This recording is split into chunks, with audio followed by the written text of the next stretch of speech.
رب العالمين والصلاة والسلام على سيد المرسلين وعلى آله وأصحابه أجمعين أما بعد قال الله تعالى فأعوذ بالله من الشيطان الرجيم بسم الله الرحمن الرحيم وقاتلوهم حتى لا تكون فتنة ويكون الدين لله আমার পাশে বসে থাকা শিক্ষক শিক্ষিকা মণ্ডলী ও সভাপতি মহাশয়গণ ও আমার সামনে বসে থাকা ছোট বড় ভাই বোনেরা সবাইকে জানাই আন্তরিক শুভেচ্ছা।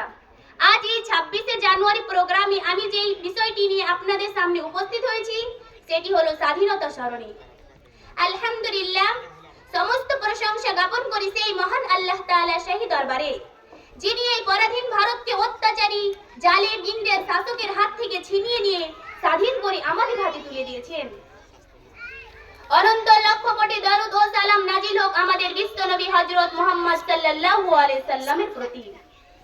অতঃপর জানাই সমস্ত জাতি ধর্ম বর্ণ নির্বিশেষে সকলের প্রতি আমার আন্তরিক ভালোবাসা শুভেচ্ছা ও শ্রদ্ধা। বন্ধুগণ, আমরা সকলেই জানি আজ থেকে ৭৭ বছর পূর্বে আমাদের ভারতবর্ষ ছিল অত্যাচারী জালেম ইংরেজ শাসকের অধীনে। ইস্ট ইন্ডিয়া কোম্পানি ইস্যু করে ব্যবসা করার অনুমতি নিয়ে এই ভারতবর্ষে প্রবেশ করেছিল, কিন্তু তাদের উদ্দেশ্য ছিল ব্যবসা করা নয়, বরং তাদের উদ্দেশ্য ছিল এই ভারতবর্ষে মাল ধন টাকা পয়সা শোষণ করে লুণ্ঠন করে নিজের দেশে নিয়ে যাওয়া। ক্রমশই তারা তাদের নিজের উদ্দেশ্যের দিকে অগ্রসর হতে লাগলো। বন্ধুগণ, কিভাবে দেখুন, ১৬০১ খ্রিস্টাব্দে ইংরেজ সম্রাট ব্যবসা করার অনুমতি নিয়ে এই ভারতবর্ষে এসেছিল। সেই সময় এই ভারতবর্ষের বাদশা ছিলেন সম্রাট জাহাঙ্গীর। বাদশা তাদের মনের ভাব বুঝতে না পেরে ব্যবসা করার অনুমতি দিয়েছিলেন এবং বাদশা তাদের প্রতি সুধারণা রেখে ৫০০ বর্গমিটার জমি একটি ইংরেজদের হুকুমতে নষ্ট করেছিলেন। কিন্তু তারা যে বেঈমান, তারা যে বিশ্বাসঘাতক, বাদশা তা জানতেন না। ক্রমশই তারা ভারতবর্ষকে কবজা করতে আরম্ভ করলো।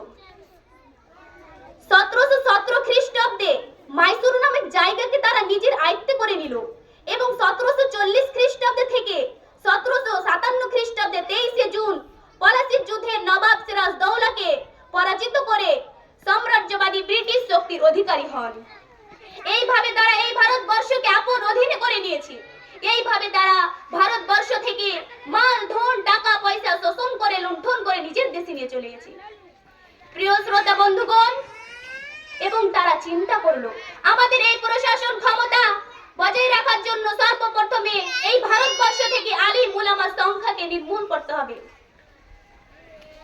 সুতরাং তারা ১৮৬৪ খ্রিস্টাব্দে থেকে নিয়ে ১৮৬৭ খ্রিস্টাব্দে ২,৯,১৪,০০০ আলিম উলামাকে ফাঁসির দড়িতে ঝুলিয়ে দিয়েছিলেন। মিস্টার ট্যামসন, যিনি ভদ্র মানুষ, তিনি দিল্লি চাঁদনি চক থেকে নিয়ে খাইবার পর্যন্ত একটি সড়ক চলে গেছে। তার দুপাশে এমন কোন বৃক্ষ ছিল না তাতে কোনো আলিম উলামাকে ফাঁসি দেওয়া হয়নি। সেই সময় দেখা গেল এই ভারতবর্ষে আলিম উলামা সংখ্যা আর বেশি নেই। সাম্রাজ্যবাদী ব্রিটিশ জালেম এই উলামা সমাজকে নির্মূল করে দিয়েছে এবং তাতেও তারা শান্তি পায়নি। মাদ্রাসা মসজিদগুলো ভেঙে চূর্ণ বিচূর্ণ করে দিয়েছে। প্রিয় শ্রোতা বন্ধুগণ, হোসেন আহমদ মাদানী তার নিজের জানের পারোয়া না করে কাফনের কাপড় সঙ্গে নিয়ে কবিতা পড়তে পড়তে স্টেজ পর্যন্ত উঠে গেলেন। কবিতাটি এই যে, ले फिरते हैं बुलबुल चोंच में लेकर गुल शहीद नाव की तरतीब कहा है, अंग्रेज को खत्म करके कहा खिलौना समझकर मुझे बर्बाद न करना, खिलौना समझकर मुझे बर्बाद न करना, हम भी किसी के बनाए हुए हैं। তাই হোসেন আহমদ মাদানীকে দেখে প্রত্যেকটি মানুষ আশ্চর্য হয়ে গেলেন। তারপর হোসেন আহমদ মাদানী ইংরেজদের বিরুদ্ধে বক্তব্য শুরু করলেন। তখন চতুর্দিক থেকে ইংরেজরা হোসেন আহমদ মাদানীকে গুলি মারতে আরম্ভ করলো, কিন্তু আল্লাহ পাকের কি কারিশমা, হোসেন আহমদ মাদানীকে একটিও গুলি স্পর্শ করতে পারলো না। এ দেখে ইংরেজরা আশ্চর্য হয়ে গেলেন।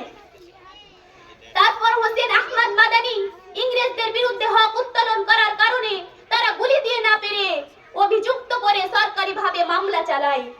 ওই মামলায় আদালতে হোসেন আহমদ মাদানীকে ১ বছর নয়, ২ বছর নয়, ৪ বছরের জন্য কারাদণ্ডে দণ্ডিত করেছিল।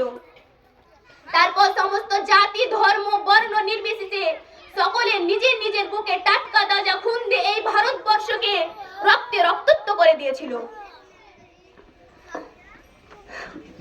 সাম্রাজ্যবাদী ব্রিটিশকে বিতাড়িত করে এই পরাধীন ভারতকে স্বাধীনতা পতাকায় উত্তোলন করে। সেহেতু আমরা আজ স্বাধীন ভারত স্বাধীন নাগরিক হিসাবে 26শে জানুয়ারি রিপাবলিক ডে উদযাপন করে থাকি।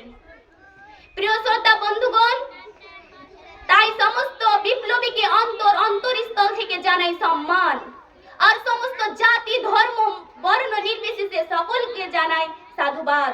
কিন্তু একটা দুঃখের বিষয়, ভারতকে স্বাধীন করার জন্য নিজের টাকা পয়সা ধন দৌলত বিসর্জন দিয়েছেন, নিজের বিবিকে বিবাহ করেছেন, নিজের পুত্রকে এতিম করেছেন, নিজের বুকের টাটকা তাজা রক্ত দিয়ে এই ভারতবর্ষের মাটিকে রঙিন করেছেন।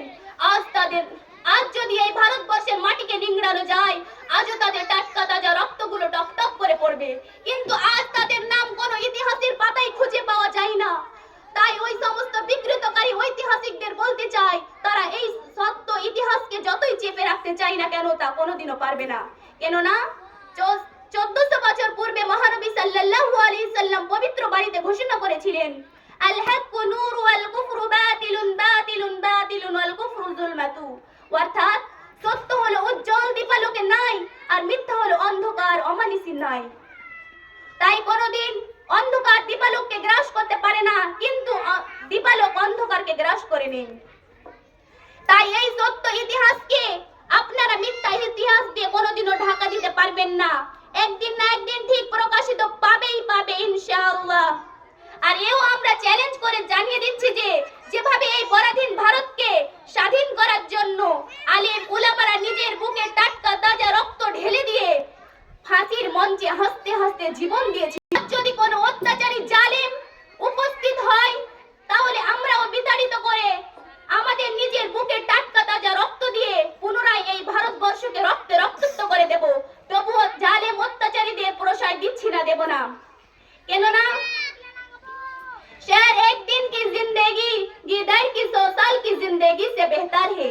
তাই তো কবি নিশ্চয় চিনতে ঘোষণা করেছেন, রক্তরাঙা ভারতবর্ষ আমাদেরই ভারত রে, রক্ত দিয়ে গড়েছি মোরা ভারতবর্ষের স্বাধীনতাকে।